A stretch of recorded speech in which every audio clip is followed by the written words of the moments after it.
করতে পারে, নিরপেক্ষ একটি প্রশাসনিক এবং রাষ্ট্র ব্যবস্থা থাকে, সেই লেভেল প্লেইং ফিল্ড নিশ্চিত করতে হবে, যেটা আজকের এই সমাবেশের একটি দাবি। একই সাথে আমরা বলতে চাই, গত এই 11 মাস ধরে স্থানীয় সরকারের কোন জনপ্রতিনিধি নাই, মানুষের একটা চরম ভোগান্তি। তাই অনতিবিলম্বে স্থানীয় সরকার নির্বাচনের মধ্যে দিয়ে জনগণের এই দুর্ভোগ লাঘব করেন।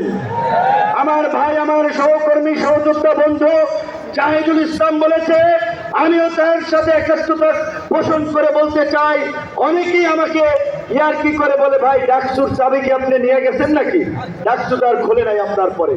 তো আমি বলতে চাই, ডাকসু সহ সকল ছাত্র সংসদ নির্বাচনের মধ্য দিয়ে ছাত্র রাজনীতিতে একটি গুণগত পরিবর্তনের ধারা এই সরকারকে শুরু করতে হবে।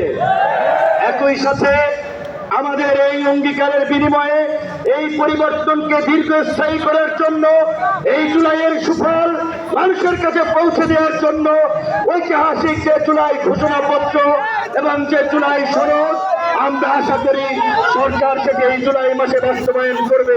অন্যথায় জুলাইয়ের অংশীদাররা এই চৌরাস্তি উত্থানে যেমনি কিছুদিন আগে ইসলামী আন্দোলন সমাবেশ করছে, জামাত করছে, অন্যান্য দল করছে, সরকার